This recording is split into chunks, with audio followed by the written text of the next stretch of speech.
Hey guys, what's up? It's me, Thomas. Today we're back here with Food Theory, and we actually got a FNAF here. I'm not kidding.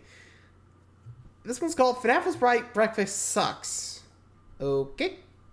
I'm kind of curious to see where this goes. But knowing the cameo he's done, which we will see a clip of here, I guess there's a reason he's covering this. I'm not sure why he said this line, but, well, we're about to find out. Alright, Matt, let's see what you got tonight. So be sure to like, subscribe for more. Hope you enjoy. Here we go. You do realize that lunch is the most important meal of the day. See? Thought it was breakfast. Some people say that, but you know, it's just a theory. There's something about this Ness guy that I really like. Let's check AKA out what you? he has to say, shall we? Hello, Internet! Welcome to Matt, that's you. Food Theory, the most important meal of the day. Hi, Now, Ness. like I alluded to in the cold open, today we're tossing breakfast onto the proverbial frying pan to see if it can stand the Hey, heat. the whole- If you aren't up on the latest movie releases, you might want to check this one out. This thing has taken box offices by storm. It's called Five Nights at Freddy's. Now, the inexplicable success of this movie might be coming from the fact that it's based on a wildly successful video game franchise that's played and watched by tens of millions of people. Or, more likely, it's probably because of the cameo of this alarmingly good-looking waiter. During his 9 seconds on screen, this guy, probably the next Tom Cruise or something, takes a controversial some help stance inflating that that ego lunch there, is buddy? in fact the most important meal of the day, not breakfast. So, is he right? What actually is the most important boy. meal of the day based on science? Well, to get to the bottom of this one, we have to look at everything from course, food Matt. history to human physiology. Let me tell you, the truth isn't as simple as some cereal commercials make it sound. In reality, this whole thing is steeped in conspiracy, fear-mongering, and bacon. Lots and lots of Okay. bacon. So in order to decide what the most I really would love to know, like, who, like, did he come up with that line of, like, lunch is the most important meal of the day? Or was the director just like, just throw it in there, be just a theory? A game theory. I mean, to be fair, you brought the FNAF theorist on there, you gotta have him mention the theory.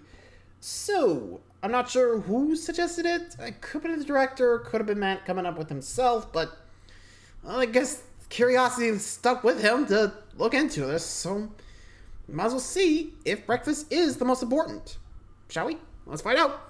important meal of the day is, the first thing that I'd like to know is where the phrase actually comes from. Was That it is the brainchild true. of some marketing team trying to trick your mom into buying Pop-Tarts? Is it actually based on some form of science? Who was, in fact, the first person to actually say that breakfast is the most important meal of the day? Well, the answer is a couple of random guys coming Really? about 100 years ago. In a classic case of pseudoscientists said Oh. something one time and we all believe it, the idea of breakfast being the most important meal of the day started with Dr. Pseudoscience, got it. John Harvey Kellogg, the guy who invented Kellogg's. cornflakes. Yeah, Kellogg, guy. like the cereal brand. Before he came along, breakfast consisted of leftovers from the night before, and it was mostly seen as exactly what the name suggested, a light meal to start your day, to break your fast from overnight. In came Kellogg at the beginning of the 1900s, who really didn't like the diet Americans found themselves eating. He was a staunch advocate of a bland food diet to improve Oh, yeah, he health was- and physical fitness. No spices, no So, elaborate from what I cooking remember methods, in, like, basically Adam's, no flavor. like, And Ruined honestly, to his Everything, it was credit, more of a Kellogg was religious way angle, if ahead I of his remember time in correctly. understanding that the bacteria in your gut influences your total health. This was revolutionary at the turn of the 20th century. Sadly, though, he was also a big fan of very unsavory topics like segregation and See? eugenics. So let's just say that his judgment as a medical professional Yeah. was a wee bit flawed. He believed that in order to preserve your gut bacteria and be healthy, you should eat only extremely bland foods, never drink, never smoke, and also be completely abstinent. You might have heard the rumor kicking around that Kellogg invented cornflakes as a way to stop kids from masturbating, and that rumor is absolutely true. That's Yeah, why he like I did it. said, When just Food check Theory out creative Everyone's director Everything, Santi you'd be was surprised. researching this episode. No joke, apparently when he was a kid, people told him that cornflakes were originally meant to be put under the mattress so that kids wouldn't be Really? tempted to do anything to make them crunch on their bed, if you know what I mean. Because someone could hear them and then promptly shame them. That one's apparently not true, but the legends around this stuff are unreal. Suffice it to say, part of the marketing strategy for these cornflakes was to amp up the importance of a boring breakfast so people would be healthy and less sinful. This was the first step in breakfast's popularity, snapping, crackling, and popping off. Speaking of breakfast snapping and crackling, if you're sick of bacon splattering all over you while you cook in the morning, make sure to head on over to theoryware.com to check out our new Five Nights at Freddy's products, including the Fazbear Entertainment Apron. It may not protect you from possessed animatronics, but when it comes to keeping you safe from burns, stains, and not looking fashionable in the kitchen, this So is they're the mostly only apron here, you not need. here. Even though the massive multi-million-dollar I production know. refuses to let good old Ness sport one of these aprons in his pivotal scene, I'm sure I can make a case for it when we inevitably inevitably expand Not the his cook. role in the sequel. I can see it now. A line of theorists sporting them as we all wait for the premiere of Five Nights at Freddy's 2, The Return of Ness. There's also a lot of cool jackets Yeah, and t-shirts just that we made for this bumping that collection ego, as well. aren't ya? So mosey on over to theoryware.com to place I your guess with order and YouTube, check you out the kinda rest of have our to, official but FNAF I'm trying collab. not But enough to. about that. Let's look at Nice the jacket, movement that though. officially locked in Yeah, back to breakfast as the breakfast, most please. important meal of the day. You see, that that actually pancakes here? came from Sigmund Freud, or actually Sigmund Freud's nephew. Sigmund Freud's nephew was a public relations manager named Edward Bernays, and he's the Bernays. biggest reason that we associate the most important meal of the day with the massive food fests that are served up everywhere from Really? Denny's to the Four Seasons. Edward Bernays worked on PR in the 1920s for a company called Beechnut, who was trying to find ways of Eh? selling more of its bacon and ham products. I'm sure you can already see where this one's going. Good old Eddie hatched a plan to make people want to buy bacon by telling them that their doctors wanted them to do it. At the time, his PR agency had a doctor on staff for reasons, and Bernays posed a question to him. Wouldn't people have more energy if they ate more in the morning instead of just cereal and coffee? The doctor, who again was on staff at this PR agency, said, yeah, people burn calories when they sleep, so they would probably benefit from having a little bit more in the morning to help recover some of those lost calories. Literally, the premise of this whole Yeah. thing was you burn calories while sleeping, and by eating in the morning, you recover some of those calories. So then Bernays had this doctor, who remains unnamed in almost every article or Not book he's ever surprised there. mentioned in, write to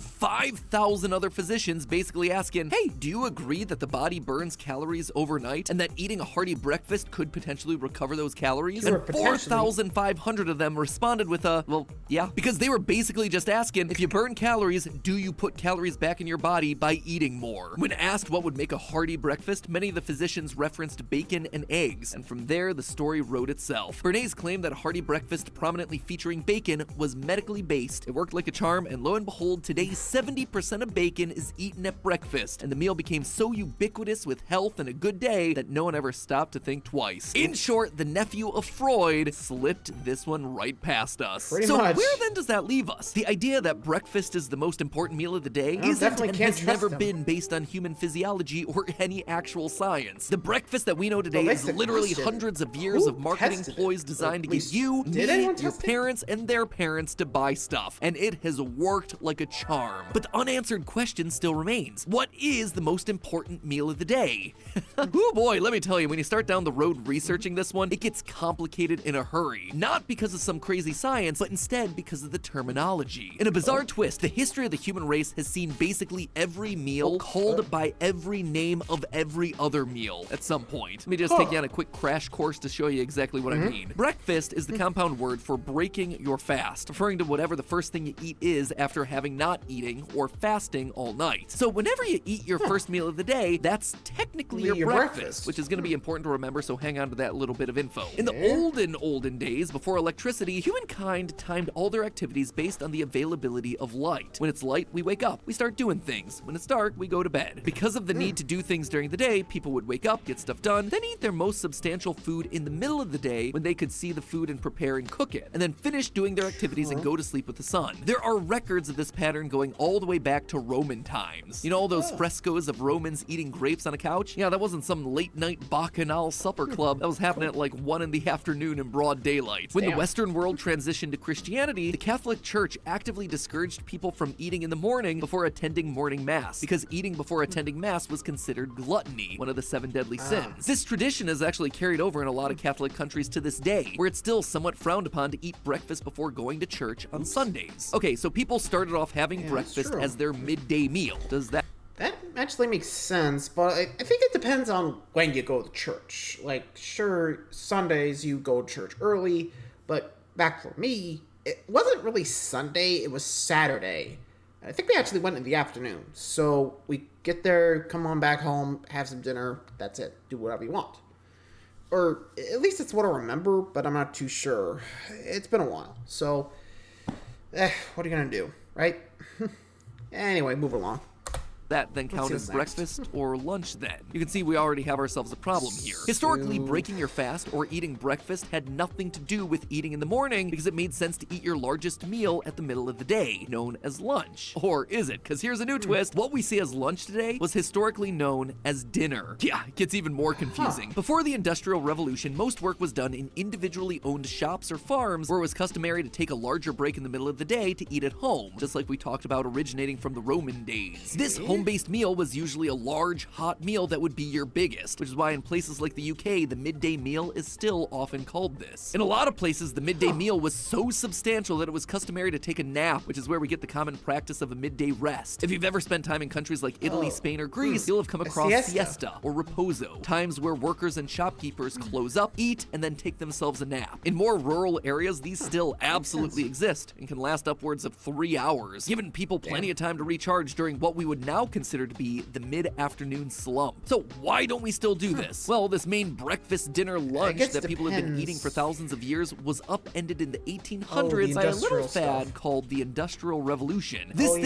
changed people's normal eating and sleeping patterns all in the name of productivity. Suddenly, people started to have timed and regulated work days, so breakfast became more of a necessity for anyone wanting to make it through the day, or at least make it until they got to their mandated lunch break. Electricity meant that people were no longer setting their clocks by the sun, instead they were setting them by the clock. This made the what the heck do we call this meal problem worse. People were breaking their fast much earlier than before, eating a light lunch or dinner during the time of day that they had to eat their heaviest meal, and then coming home and eating the newly coined supper. Supper is a funny meal, because it started out as a light snack while you played games or read a book before bed, not designed to be heavy or substantial in any way. Over time, the upper class started to have more and more elaborate suppers and throw in larger and more involved supper parties for their friends and colleagues, which grew supper into the elaborate circus that we now know as a multi-course dinner. This last meal of the day is so important to us here in the West that we don't even recognize how recently it was added to the docket of meals. To add insult to injury, the idea of supper was actually popularized by a midnight snack, a very specific snack eaten by none other than the Earl of Sandwich every night before his bedtime. He would ask his staff to make him his newly invented snack, the sandwich, late at night, which means that what we now consider to be the most popular lunch food in the US started off as a snack eaten closer to midnight than noon. TLDR, you can't name breakfast or lunch or even dinner as the most important meal of the day because they've all been called by each other's names for centuries. Despite all our efforts, we're foiled yet again when it comes to naming a meal that's the best because all the names are ultimately meaningless. So now we turn to the last bastion of hope to find ourselves the best meal, actual physiological science. I promised that it would be in here, but I had to show you why this is literally our only option. There are a lot of quote-unquote science facts about meals out there, and a lot of them are unfortunately not facts at all, so let's just debunk a couple of the key ones. First is the question of breakfast being important because it jumpstarts your metabolism. We've all heard this, but studies don't really support the claim. And this is found in reputable journals like the American Journal of Clinical Nutrition, as well as several obesity-focused journals. Studies showed that people who skipped breakfast didn't have any differences in metabolism so long as they got the right amount of food later on in the day. And skipping breakfast didn't lead to any significant weight gain or loss over time in studies of hundreds of different patients. But I hear you saying, doesn't breakfast make you more full during the day and thereby help you eat less later on? Surprise, surprise! No. In a meta-analysis, studies found that this breakfast urban legend doesn't hold any water. A study from Harvard Medical School published that those that had breakfast actually consumed more calories than those that skipped breakfast. For many, eating breakfast was pretty far apart from lunch, so they felt hungry all over again by midday, and then again at dinner time. This is sort of a double-edged sword and comes down to the individual, because if you skip breakfast, you might feel more hungry later on, and thereby overindulge with your other meals, which researchers in the previous studies have also found. I also want to heavily couch all of this in the idea that you should always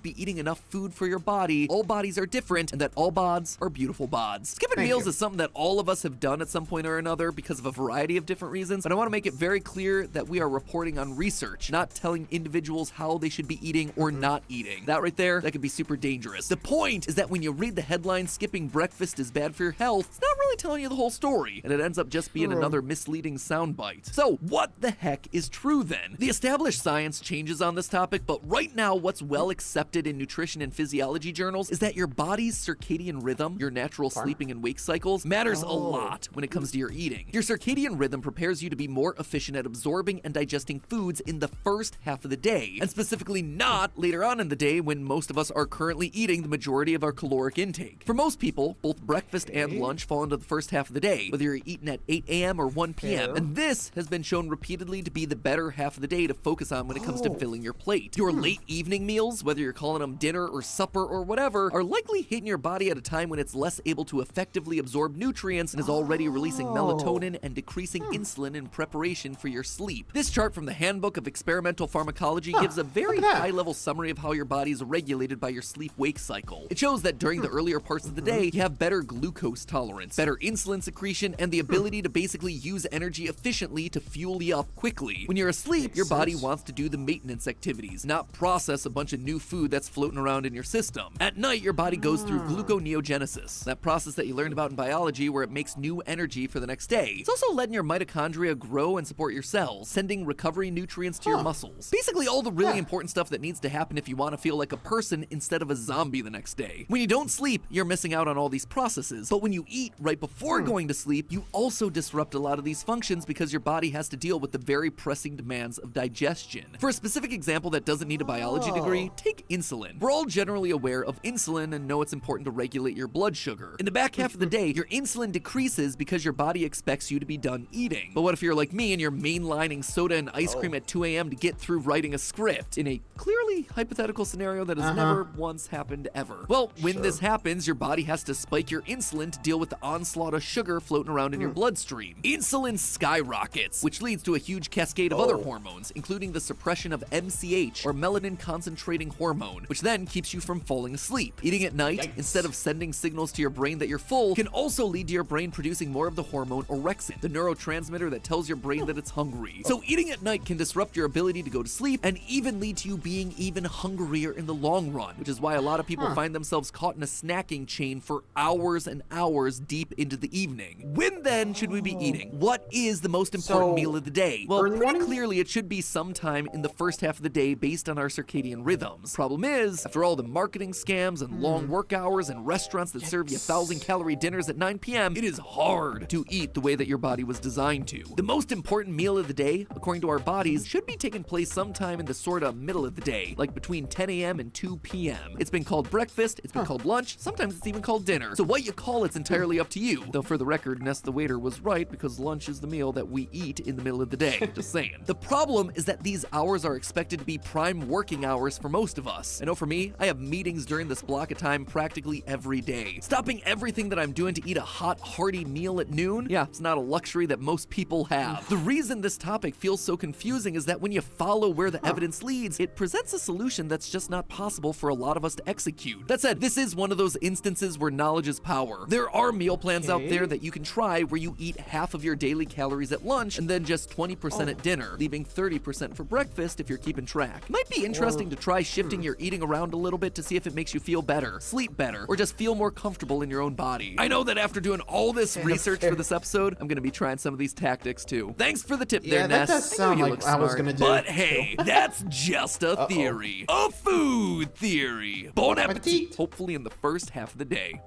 Yeah. So basically it's not when you got it, it's more like when the best time to eat it, which as it turns out, between 10 a.m. and 2 p.m. You know, actually kind of been going down that route lately too. It's kind of crazy that I think about it. Like normal, sometimes I do get like dinner every now and again, like, you know, at work, but I mean, it does kind of make me feel like not well when working, so so let's basically find that time frame that works for you. I mean, then again, we are different people, so whether you're, you know, my size or Matt, I mean, it's gonna affect someone differently, which, you know, looking at it makes a lot of sense. I don't know what it would work for who or what, but hey, let me know if you guys are going to use these tips. Definitely going to try it for me to see how well it works, but, well, until next time, guys, thanks for watching. See ya.